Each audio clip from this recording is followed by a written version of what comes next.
Bollywood ನಟ ಸಂಜಯ್ ದತ್ ತನ್ನ cine ನಟನೆಯ ಎರಡನೆಯ ಇನ್ನಿಂಗ್ಸ್ನಲ್ಲೂ ಗೆದ್ದಿದ್ದು ಈಗ ವಿಶಿಷ್ಟ ಹ್ಯಾಟ್ರಿಕ್ ಸಾಧನೆ ಮಾಡಿದ್ದಾರೆ.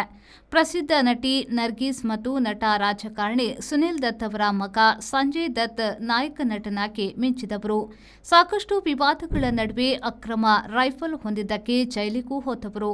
ಸಾಕಷ್ಟು ಯಶಸ್ಸು ಗಳಿಸಿ ಚಿತ್ರರಂಗದಿಂದ ದೂರವಿದ್ರು.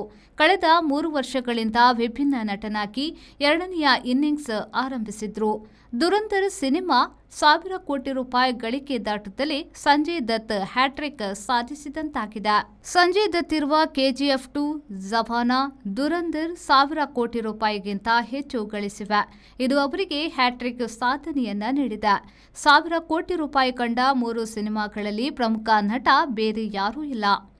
ಶಾರುಖ್ ಖಾನ್ ಅವರ ಪಠಾಣ್, ಜವಾನ್ ಹಾಗೂ ಪ್ರಭಾಸ್ ನಟಿಸಿದ್ದ ಬಾಹುಬಲಿ 2 ಕಲ್ಕಿ 2,898 ಸಾವಿರ ಕೋಟಿಗಿಂತ ಹೆಚ್ಚು ಗಳಿಕೆಯ ಸಿನಿಮಾವಾಗಿದೆ.